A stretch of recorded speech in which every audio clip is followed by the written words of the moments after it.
A paz do Senhor a todos os irmãos, eu sou o teu irmão presbítero Jonatas e hoje, com muita alegria, venho a vocês trazer mais um comentário aí dessa lição que está maravilhosa.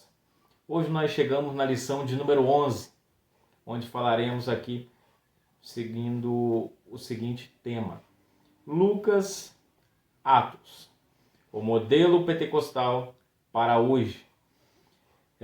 O texto áureo vai dizer o seguinte: e todos foram cheios do Espírito Santo e começaram a falar em outras línguas, conforme o Espírito Santo lhes concedia que falassem. Atos 2, 4.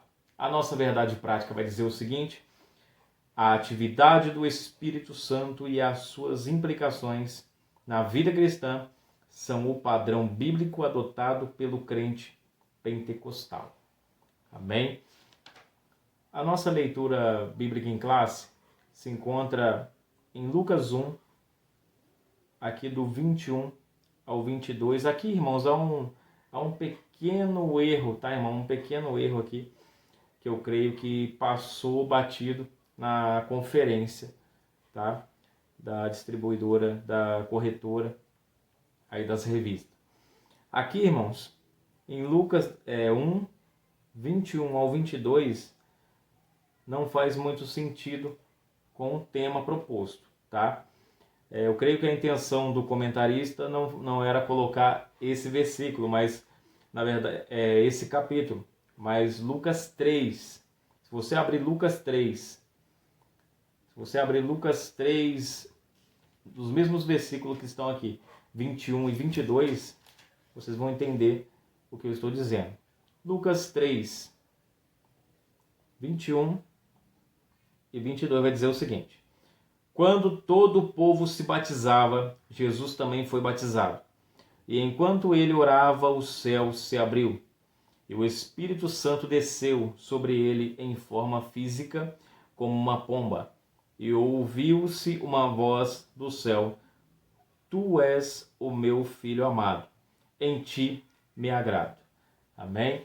Aqui, se você observar a leitura, a proposta da lição, você vai entender que esse primeiro texto aqui, na verdade, foi colocado aqui de forma não proposital, tá, irmãos? Acabou sendo colocado e acabou passando aí na conferência sem ser corrigido, tá bom? Então é um errinho bobo, tá bom? Não é culpa do comentarista, é simplesmente a questão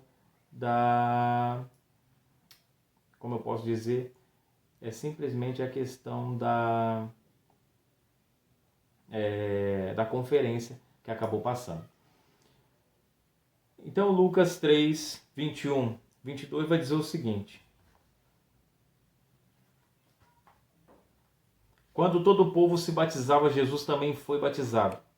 E enquanto ele orava, o céu se abriu, e o Espírito Santo desceu sobre ele em forma física, como uma pomba, e ouviu-se uma voz do céu: Tu és o meu filho amado, em ti me agrado. Então esse é o texto. Se você quiser corrigir na sua lição, até para facilitar, é o ideal. Atos 2, depois, é o texto que o comentarista colocou de lado a lado aí, para permear, para nortear tudo que será falado na lição. Amém?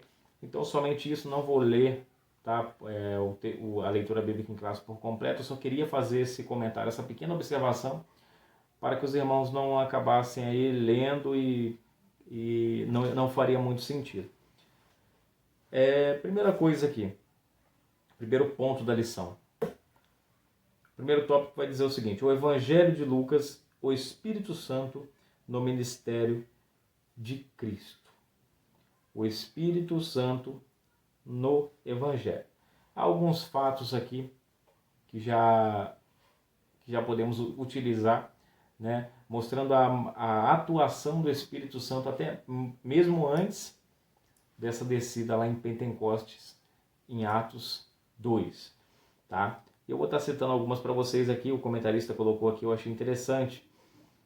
Primeiro ele vai dizer o papel do Espírito Santo nós vemos o papel do Espírito Santo no advento ou na chegada do Messias. Isso está em Isaías 61. Quando você ler lá, ele vai dizer: o Espírito do Senhor está sobre mim. Ele me ungiu para proclamar as boas novas, e ele vai proclamando para curar, para libertar os cativos. Né? Aquele texto maravilhoso que fala da chegada do Messias, confirmado com o poder do Espírito sobre ele. A ação do Espírito é notável também na vida do percussor de Cristo, João Batista. Isso você vê em Lucas 1:13. Quando você abre Lucas 1:13, mas eu vou ler apenas o 15, tá, irmão? Depois os irmãos leem em casa ou na sala de aula, faça menção. Mas aqui, para não tomar tempo, eu vou ler apenas o 15, para os irmãos verem essa atuação do Espírito Santo na vida desse homem, que foi percussor de Cristo. O 15 vai dizer o seguinte: pois será grande diante do Senhor, não beberá vinho nem bebida forte, e será cheio do Espírito Santo, já desde de nascer. Ou seja, a promessa para esse homem que haveria de vir, chamado João Batista, que seria o percussor, que iria preparar o caminho para o Messias, que seria ali podemos dizer assim, um sino, um sinalizador que Cristo estava chegando. Né? Esse menino já seria, desde de nascença, cheio do Espírito Santo. Amém? A sua missão requeriria isso também, tá? Ser cheio do Espírito Santo. Igualmente, a nossa missão hoje requer a mesma coisa, nós vamos entender, vamos chegar nesse consenso. Nós vemos aqui, irmãos, na concepção vaginal de Maria, em Lucas 1:35, vai dizer o seguinte: descerá sobre ti o Espírito Santo. Aí vai dizer: a virtude do Altíssimo te cobrirá. Enfim, Lucas relata uma partícula da vida do homem chamado Simeão, que era um homem em quem estava o Espírito Santo. O texto diz isso, olha que coisa maravilhosa, sobre esse homem chamado Simeão, que já estava avançado em idade, e foi feita a promessa a ele, pelo Espírito Santo, que ele não morreria antes de ver o Salvador. E olha que interessante, vai mostrar como que era ali, vai mostrar o reflexo do Espírito Santo atuando na vida desse homem. Vai dizer que ele, pelo Espírito, recebeu a revelação. Pelo Espírito, ele se moveu até o templo. E pelo Espírito, ele chega no templo, ele vê o menino, ele se alegra, ele levanta e fala: agora já está cumprida a minha missão. Ele fala: despede em paz o teu servo, porque eu já vi a salvação. Amém? E nesse mesmo texto, irmão, isso aí está em Lucas 2, do 25 ao 27, tá? A história de Simeão. Atrelada à história de Simeão está a história de Ana, que também era avançada em idade, né? E também faz referência no texto que ela era profetisa. Ela era profetisa. Era alguém ali que era usada, que tinha o Espírito Santo sobre ela também. E que já avisava, já também falava sobre o Messias que haveria de vir, já pregava sobre o Messias que haveria de vir, porque o Espírito Santo também estava sobre ela. Amém? Então, Simeão e Ana. A história de Ana está, como eu disse, no mesmo texto, em Lucas 2, 36 ao 38, que vai fazer menção da história de Ana. Agora, o Evangelho ressalta também o poder de Cristo em batizar no Espírito Santo e com fogo. Lucas 3, 16, mais adiante nós estaremos falando a atualidade desse batismo, dessa bênção em nossos dias. Agora nós podemos avançar para o segundo ponto aqui, o segundo subtópico, que vai dizer o seguinte: o Espírito Santo e o batismo de Cristo. Ao descrever o batismo de Jesus no Jordão, Lucas informa que, estando o Senhor orando, o céu se abriu. O Espírito Santo desceu sobre ele em forma de pomba. E uma voz do céu dizia: Tu és o meu Filho amado, O evento da descida do Espírito e a voz que o identificava como Filho de Deus tinham como propósito marcar o início do ministério público de Jesus, também serviam como sinal para João Batista confirmar que Jesus era o Cristo. Amém? Então,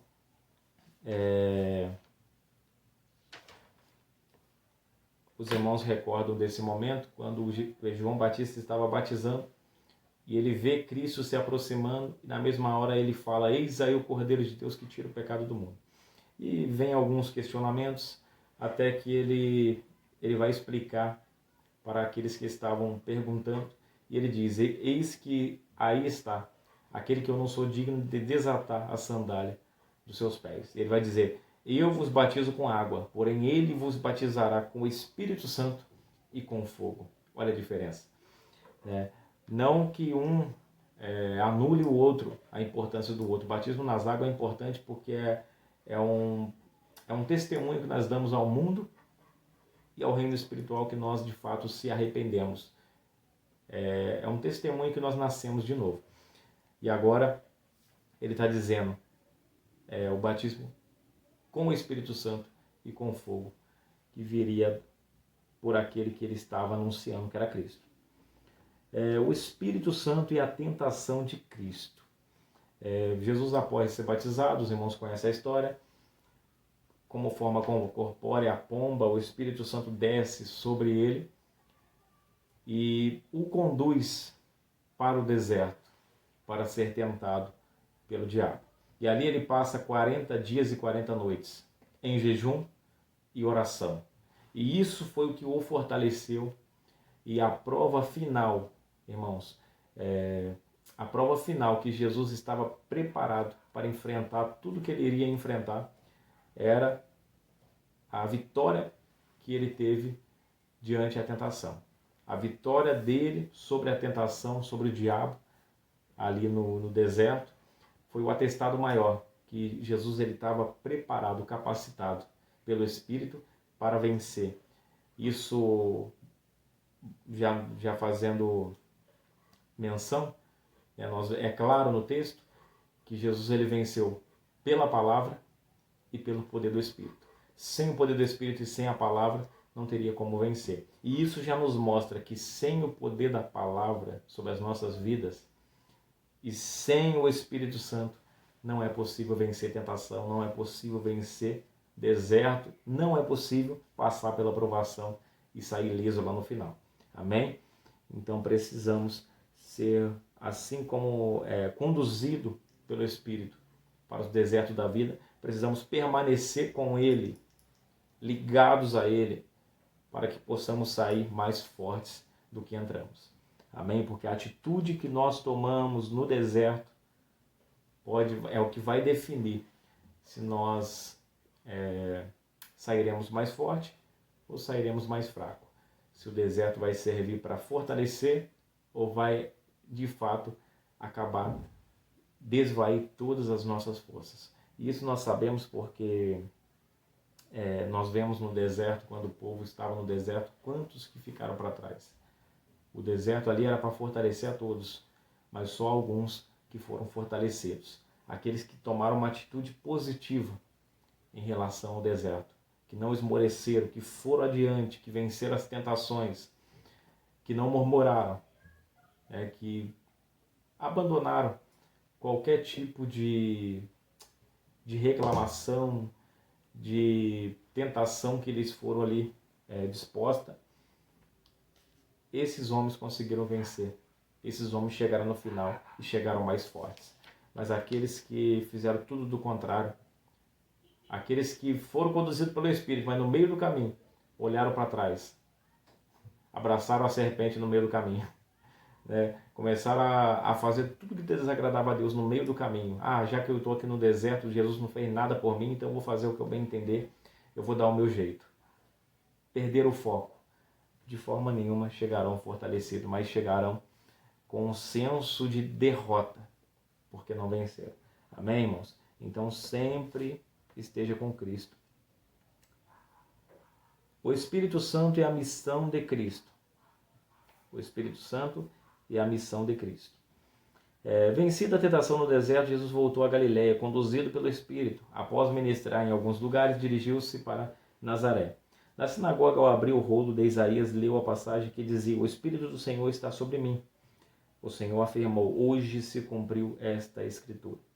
Aqui o Senhor declara que a unção do Espírito qualifica seu ministério para evangelizar, curar, libertar e restaurar os pecadores.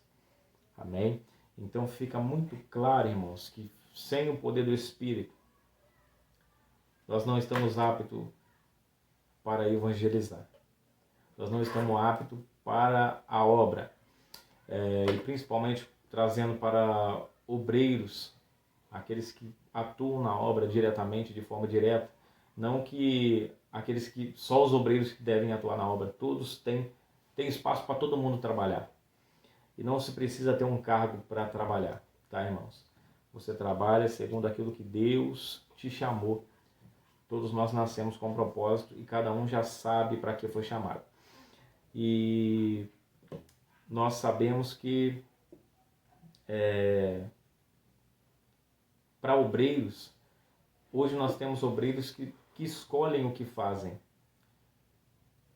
Tem obreiros que gostam de dar aula, então apenas dão aula com excelência. Só fazem o que gostam de fazer. Pregar, obreiros que pregam só para pregar, não serve para mais nada. Oração não serve, é só palavra. E tem o lado oposto, obreiros que só oram, mas não querem fazer nada. Apenas orar, não querem pregar, não querem se dedicar, não querem estudar, apenas chegam e fazem a mesma coisa, não se dedicam em nada, continuam na mesma mesmice e acabam desanimando ainda os fiéis, aqueles que lhes emprestam os ouvidos, achando que vão ouvir algo que irá agregar, que irá ajudar, mas como não há dedicação, não tem como ter algo novo. Como não há dedicação, não tem como aquela pessoa que está ali emprestando seus ouvidos receber um alimento sólido. Então, eu aprendi, a palavra nos mostra isso, que um obreiro aprovado, ele tem que estar preparado em tudo. Principalmente para a obra evangelística. Tá? Um obreiro que prega no púlpito apenas e não prega no mundo afora, que tem facilidade para pregar apenas na igreja, lá fora tem dificuldade, lá fora nem vai, porque não gosta, está desqualificado para a obra. Tá? Diante de Deus está como um obreiro, diante de Deus está na condição de desaprovado. Isso você pode ter certeza, porque o obreiro aprovado, ele faz aquilo que precisa ser feito. E nós vemos ali Felipe, vários obreiros, Felipe, que era diácono, fazendo papel de missionário. Ou seja, essa questão de funções, na verdade, só servem para a organização. Mas na atuação mesmo vai quem está na frente. Está na frente, vai e faz. Se você viu o papel cair, abaixa, pega. Se é você que viu o problema, você que está ali, vai lá dar seus pulos e resolve. Porque você não está ali à toa. Então, nós precisamos ter a consciência de que tipo de obreiro eu tenho sido para o Senhor. De que obreira, né, para mulheres aí que são diaconisas, que servem ao Senhor com maestria. Que tipo de obreiro eu tenho sido diante do Senhor? Será que eu tenho escolhido funções e fugido de outras? Irmãos, para nós não existe essa. Tá? A obra de Deus, Jesus, ora ele estava curando, ora ele estava pregando, ora ele estava evangelizando, ora ele estava falando com uma pessoa só aconselhando. Ou seja, nós temos que estar aptos para tudo. Se aceitamos ser obreiro, entendamos que a obra, a seara é grande, mas poucos são ceifeiros. Então, se é poucos ceifeiros, são menos ceifeiros do que obra, nós temos que entender que nós precisamos trabalhar dobrado. Amém, irmãos? Que Deus abençoe a sua vida e nos ajude a atuar na obra do Senhor da melhor forma possível. Segundo tópico, Atos dos Apóstolos ou Espírito Santo no ministério da igreja. O Espírito Santo em Atos. Ao concluir o Evangelho, Lucas anota que Jesus instruiu os discípulos a esperarem o revestimento de poder do alto. Após o Senhor ter sido elevado aos céus, o livro de Atos dá prosseguimento a essa narrativa.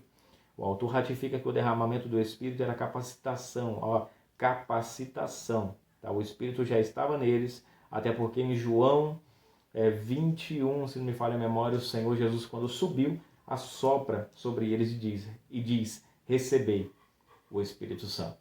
Mas nesse momento, eles receberam o Espírito Santo ali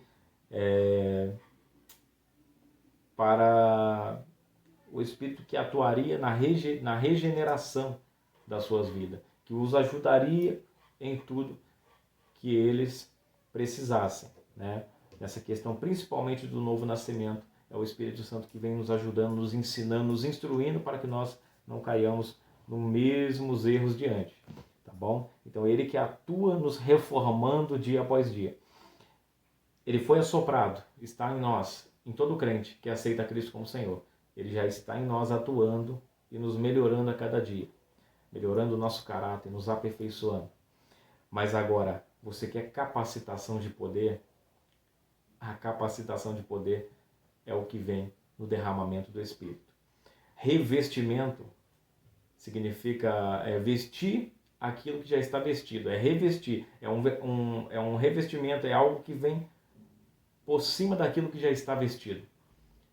Vamos imaginar aí eu estou aqui com uma camisa, né, com uma blusa, uma camisa social.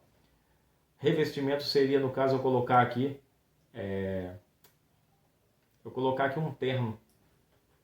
É uma vestimenta a mais, né? Então é algo superior, é algo mais poderoso ainda, que nos capacitará aí adiante na obra que o Senhor já anunciou a nós, né? Porque aqui nós observamos que o Senhor Jesus já vinha advertindo aos discípulos, já vinha advertindo a eles como que eles deveriam agir, o que eles deveriam fazer, mas ele falava, sempre alertava: mas ficar em Jerusalém, porque antes de tudo isso vocês precisam ser revestidos de poder. Vocês têm o Espírito Santo, mas lhes falta o revestimento, né? Como eu disse, essa blusa ela não é para frio. Para o frio eu preciso de uma blusa mais grossa. Por cima dessa daqui, um terno, né? Ou um colete aqui, algo que vai tirar me safar do frio, né? Então o revestimento é isso. Eu estou com essa blusa e estou vestido, mas eu ainda preciso de algo a mais. E é esse algo a mais que nos capacitará para ir adiante na obra missionária, principalmente, e para toda obra, toda boa obra que vem do Pai das Luzes. Amém? Do nosso Senhor Jesus Cristo. Avançando aqui mais um pouco, então, o Espírito em Atos. Então ele traz essa capacitação sobre nós. Portanto, os Atos registram a ação do Espírito na inauguração histórica da Igreja, como agência de Cristo. Trata-se da continuação da obra de Jesus por meio dos discípulos capacitados pelo Espírito Santo. Tá? Sem essa capacitação, não tem como a gente fazer a obra de Deus. Precisamos pedir antes essa capacitação. Segundo o subtópico aqui do ponto 2, a promessa cumprida no Pentecostes. O batismo do Espírito Santo remonta à profecia de Joel 2:28.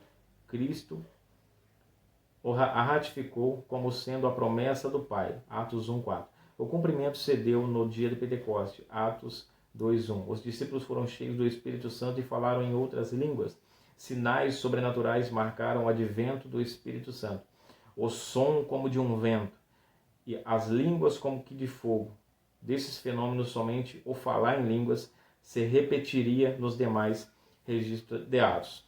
Desse modo, a partir do Pentecostes, os discípulos começaram a pregar pelo poder do Espírito. Muitas maravilhas e sinais eram operados e as almas eram alcançadas. Amém? Então essa profecia foi feita por Joel quando ele disse que nos últimos dias, diz o Senhor, derramarei do meu Espírito sobre toda a carne. Porque nós sabemos que naquele tempo o Espírito não era derramado. O Espírito era retido no céu e ele era dado de forma restrita a reis, profetas, sacerdotes, a pessoas específicas, porque o mundo não estava preparado para receber em abundância o Espírito Santo. Então Deus marcou esse dia, e é o dia de Pentecoste, que é Pentecoste, né, é uma palavra grega, todos sabem, né, são duas palavras gregas aqui, penta, que significa 50, né, e corte, que significa colheita, né, 50º dia da colheita. São 50 dias porque Jesus ele morre na Páscoa, ressuscita na Páscoa, né? Depois corre 40 dias, que Atos 1 vai dizer que Jesus é visto durante 40 dias, e sobra 10 dias. Esses 10 dias, a Bíblia registra que os apóstolos ficaram no cenáculo. Ali eles levantaram Matias, fizeram ali a instituição, fizeram ali a substituição de Judas, né, pelo apóstolo Matias. Ali eles oravam, perseveravam em oração, e perseverando em oração, de repente vem o Espírito Santo. A promessa se cumpre. E agora sim, né, nós vemos esse testemunho, essa evidência nessa capacitação na vida de Pedro, que antes era medroso, antes tinha medo de tudo, mas agora o povo estava dizendo, tão embriagados. Mas ele se levanta em Atos 2 e começa a dizer, nós não estamos embriagados não. Isso aqui que está acontecendo é a promessa que foi dita, que foi proferida por Joel lá atrás, que derramaria no meu espírito. E ele diz para eles e começa a pregar o arrependimento. Ele vai dizendo, arrependei-vos, porque é chegado o reino dos céus. E ele começa a estender uma imensa pregação. E aquilo ali nós percebemos as palavras ousadas de Pedro. Isso é o que? A capacitação de Deus. Quer pregar com ousadia, com autoridade, com sabedoria? Busque a capacitação de Deus. Louvado seja Deus. A expansão da igreja primitiva. O poder do Espírito capacitou os crentes para o serviço cristão. Já no primeiro sermão, Pedro anunciou Cristo com intrepidez e quase 3.000 almas se converteram. Acabei já antecedendo esse comentário. Após a cura do coxo à porta do templo e a ministração da palavra, que quase 5.000 se renderam ao Senhor, Felipe, na virtude do Espírito, pregou em Samaria e vidas foram salvas. Cornélio e sua casa receberam o Evangelho pelo mover do Espírito. Paulo, cheio do Espírito, alvoroçou o mundo e milhares de almas foram salvas e curadas pela pregação do Evangelho. Esses relatos demonstram a ação do Espírito Santo na propagação do reino de Deus. Ou seja, irmãos, se formos aqui enumerar, são muitos os fatos. Se a gente pegasse um por um, a gente ia extrair cada lição preciosa de como o Espírito Santo agiu naquele tempo, naquela casa, naquele lugar, as maneiras diversas, porque são né, a maneira de Deus é multiforme, né, de diversas formas que ele age. Então, mas para o propósito da lição, vamos ficar apenas aqui com esses comentários aqui já selecionados para nós. Isso já é o suficiente, tá, irmãos? Então foi a presença do Espírito Santo, essa capacitação que fez os apóstolos avançarem e fez a obra da evangelização, a missão da igreja ser bem sucedida naqueles dias, a ponto de que pessoas, após convertidas, davam as suas vidas por amor a Cristo. Não se preocupavam, não achavam que estavam perdendo por estar dando a sua vida ou por ser novo demais. Não pensavam, porque eles sabiam que o maior eles já haviam recebido nessa vida, que foi a presença do Espírito Santo sobre eles. Amém? Terceiro ponto, para finalizar, um modelo pentecostal para a igreja de nossos dias. O revestimento de poder do alto.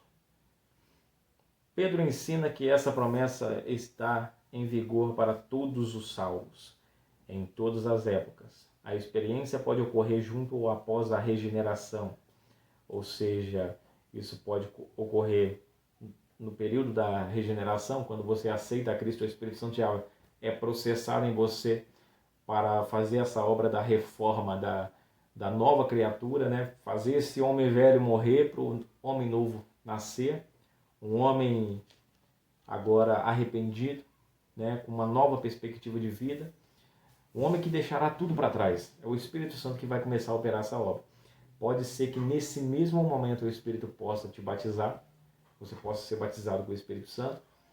Eu, por exemplo, fui batizado antes de batizar nas águas, tá, irmãos? Eu fui batizado com o Espírito Santo. E também pode ocorrer, tem pessoas que foram batizadas no Espírito Santo enquanto subia do batismo nas águas. Quando subia falando em línguas estranhas, porque receberam o batismo com o Espírito Santo. E há pessoas que recebem depois.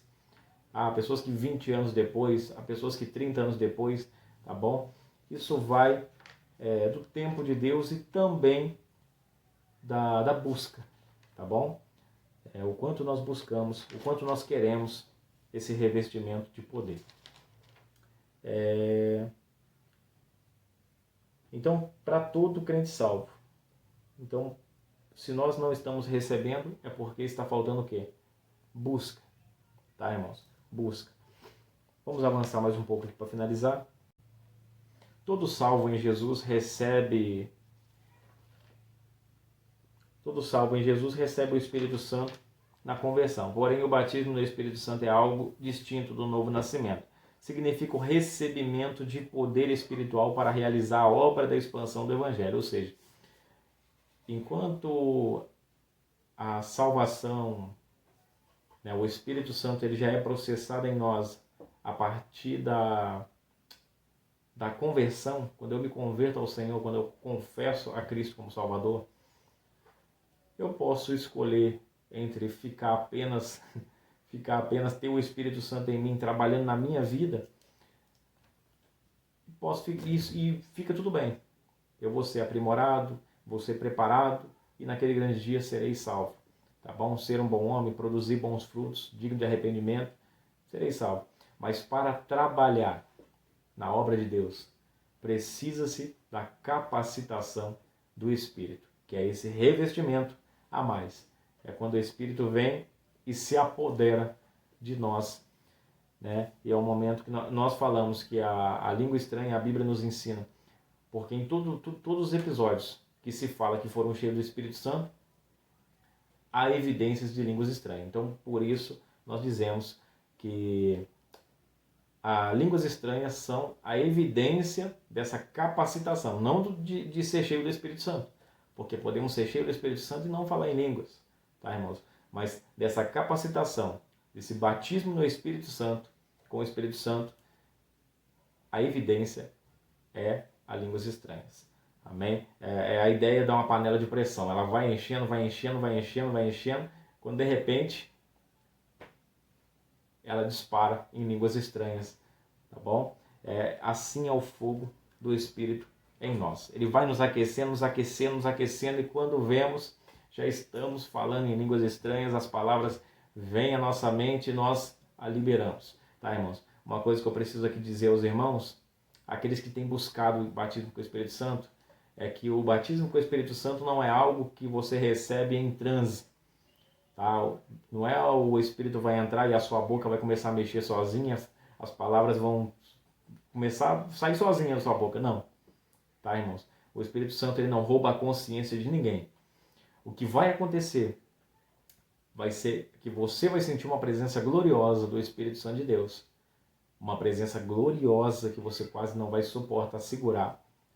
E as palavras vão começar a vir à sua boca. E junto com glória a Deus e aleluia, a sua adoração, as línguas estranhas vão surgir. Amém? E essas línguas nunca mais sairão dos seus lábios e da sua mente. Amém, irmãos? Vamos avançar aqui mais um pouco, então. As línguas como evidência inicial. A palavra glossolalia, de origem grega, indica que as línguas concedidas pelo Espírito podem ser humanas ou celestiais. No Pentecostes, os discípulos falaram línguas. Em Cesareia, o centurião e a família falaram línguas. Os irmãos em Éfeso falaram línguas. Em Samaria e na vida de Paulo, as línguas estão implícitas. Assim sendo, o falar em línguas é a evidência inicial do batismo no Espírito Santo. As línguas só cessarão quando o Cristo voltar. Por isso, a instrução bíblica diz: procurai com zelo profetizar, e não proibais falar línguas. Amém, irmãos? E uma coisa que curiosa, interessante, que muitas pessoas acabam ensinando errado, de forma equivocada, é sobre o momento do Pentecoste, quando aqueles homens começam a falar em línguas, e ali o texto diz que várias nações estavam ali, nações que não falavam a mesma língua dos judeus. E eles os entendiam falar na mesma língua deles. Vamos entender uma coisa aqui, irmãos. Eles estavam dentro do cenáculo. Pedro veio para fora para falar. Eles estavam dentro do cenáculo e começam a falar em línguas alto. Eles lá fora começam a entender. Como que você vai entender um monte de pessoas falando naquela euforia ao mesmo tempo? Ninguém consegue entender, a não ser por uma ação do Espírito Santo. Então é mais ou menos assim. Quem pregou naquele dia? Nós entendemos que é o Espírito Santo. É como se todos estivessem falando em línguas estranhas e o Espírito Santo traduzindo em uma só voz ali para todos aqueles que estavam ali fora entender a mensagem. Tá? Porque esse é o ensinamento que nós recebemos em 1 Coríntios, que não todos fiquem falando em línguas. Tá? Não no sentido de adoração, você pode falar à vontade em adoração, mas alguém elevar a sua voz como se fosse profetizar, tá? Tomando ali tempo do culto, atrapalhando o culto, isso é o errado, tá? Mas Paulo vai dizer o seguinte, que quando um se levantar e começar a falar em línguas, o outro tem que interpretar, o outro interpreta para a gente saber o que Deus está falando através da vida desse homem ou dessa mulher, através das línguas estranhas, tá bom? Porque a língua, já fala o nome, é estranha. Nem quem está falando está sabendo, tá? A não ser que Deus dê a interpretação para aquele que está falando em línguas, ou levante outro com a interpretação, tá bom, irmãos? Então, por que o Espírito Santo seria diferente ali em Atos 2? Todos estavam falando em línguas. Por que aqueles homens na sua nação conseguiam entender a mensagem? Só tem uma explicação. Porque o Espírito Santo de Deus operou ali o milagre da interpretação das línguas para que todos entendessem a mensagem. Você imagina, o Espírito Santo sabe aonde cada um mora, sabe? Ele fala e ao mesmo tempo que o Senhor fala, Israel entende, o Brasil entende, a África entende, a Austrália, a Alemanha, todos entendem a voz do Senhor. É mais ou menos assim. Ele fala e ao mesmo tempo todos entendem a sua voz na sua língua. Tá bom? Então isso é um milagre que proveio de Deus. É um avivamento proveniente de Deus. Tá bom? Não é que cada um começou a falar em espanhol, o outro falou. Não que Deus não possa fazer isso. Pode, é um milagre à parte. Mas nesse caso aqui, todos estavam falando em línguas estranhas e a interpretação foi o Espírito Santo que trouxe, que levou até lá fora para que todos pudessem compreender a mensagem. Então, avançando, já falei aqui, todos, a evidência foi o Espírito, ou falar em línguas, a plenitude do Espírito Santo. A experiência pentecostal não ficou restrita, a plenitude do Espírito. A experiência pentecostal não ficou restrita ao templo dos apóstolos, A expressão do meu Espírito derramarei aponta para o início da dispensação do Espírito e mostra que a efusão será contínua até o grande e glorioso dia do Senhor. A plenitude abrange o fruto do Espírito e as manifestações espirituais, tais como as profecias, sonhos, visões, prodígios e sinais. Assim, o Espírito permanece em ação na vida da igreja. Ele é que capacita e conduz o povo de Deus. Em razão disso, a Bíblia ensina: enchei-vos do Espírito Santo, Efésios 5, 18. Amém? Então, queremos ou não queremos ser cheios do Espírito Santo? Fica essa pergunta. Tá? Eu quero ser cheio do Espírito Santo. Eu quero ser útil na obra. Você quer? Então busca o Espírito, busca capacitação para isso. Uma das coisas que foi citada aqui no texto da plenitude do Espírito é que não envolve apenas falar em línguas, mas também profecia, todos os dons que estão. Né? O Espírito Santo é a agência dos dons. Tá? Eu já disse que ele age de multiformas, né? Multimaneiras ele tem para usar. E muitas das vezes nós temos a tendência de valorizar uns dons e desprezar outros. Como, por exemplo, eu não posso valorizar muito também o falar em línguas e esquecer da profecia. Tem a palavra da ciência, a palavra da sabedoria, tem os dons de revelação, etc. Discernimento, tudo isso é valioso e a gente tem que buscar. Isso é a plenitude do Espírito. É nisso tudo que cumpre a plenitude do Espírito. E uma das coisas que mais tem tido falta em nossos dias é a verdadeira profecia. A verdadeira profecia. Por quê, irmãos? Há muitas pessoas pregando contra a profecia, dizendo que a profecia tem atrapalhado. Sim, a falsa profecia tem atrapalhado. Mas por que tem atrapalhado a falsa profecia? Porque os crentes que deveriam conhecer a palavra de Deus têm negligenciado o conhecimento bíblico. Porque se conhecesse a Bíblia, a falsa profecia não faria dano algum à igreja. Tá? Mas a profecia verdadeira, irmãos, ela é urgente, ela é necessária, porque senão não estava descrita. Porque senão Paulo não diria para a gente buscar com mais veemência ainda o dom de profecia. Porque é um dom que edifica ao outro, e não só a você, mas ao outro. E outra, a profecia na Bíblia, ela traz o que, irmãos? Enquanto a palavra é o sustento, tá, irmãos? A palavra não se compara, é a base. Com a palavra eu chego no céu. Ela me sustenta, ela me orienta, ela é a profecia, a divina de Deus para nós. Mas agora, por que a profecia é importante hoje? Porque ela sempre foi importante. Porque a profecia nos alerta para aquilo que está para acontecer. Amós 4,7 vai dizer que antes de fazer qualquer coisa, o Senhor falando, eu usarei os meus profetas, os meus servos profetas. Eu não faço nada sem antes avisar os meus servos, os profetas. Ou seja, avisa por quê? Para que nós estejamos preparados para aquilo que há de vir. Então, quando nós desprezamos a profecia, nós temos a palavra, estaremos edificados, fortes, mas seremos pegos de surpresa, porque está faltando um ingrediente, que é a profecia. Então, precisamos buscar a profecia.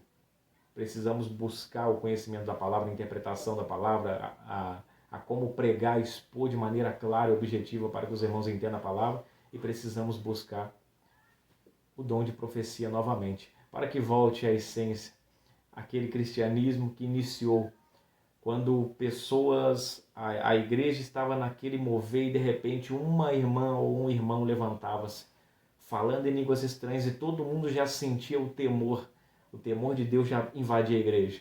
E todos se prostravam, todos abaixavam a cabeça, porque entendiam o que Deus iria falar. E dos lábios daquela irmã ou daquele irmão vinha a seguinte sentença: assim diz o Senhor. E ali iniciava falando, haverá um tempo, e começava a profetizar. E quando acontecia, ninguém era pego de surpresa, porque a profecia ela vem para alertar, enquanto a palavra vem para nos alimentar, para nos instruir, nos ensinar. Tá? Então, profecia é urgente, irmãos. Precisamos buscar. Tá? Busque a profecia e busque o discernimento para se safar dos falsos profetas que também há em nosso meio. Amém? Mas o fato de existir falsos profetas não significa que a profecia não é importante, que a profecia possa ser colocada na gaveta, possa ser anulada, tá bom? É necessária. Então vamos buscar que Deus em Cristo nos ajude a alcançar esse objetivo. Nesse momento, estou encerrando esse vídeo. Espero que esse vídeo tenha sido bênção na sua vida. Deus abençoe a todos. Deus abençoe a sua casa, Deus abençoe a sua família. E qualquer coisa, envie um comentário, curta, compartilhe nas suas redes sociais para ajudar esse canal a crescer. Se foi bênção na sua vida, pode ser que será bênção na vida de outros também. Deus abençoe a sua vida.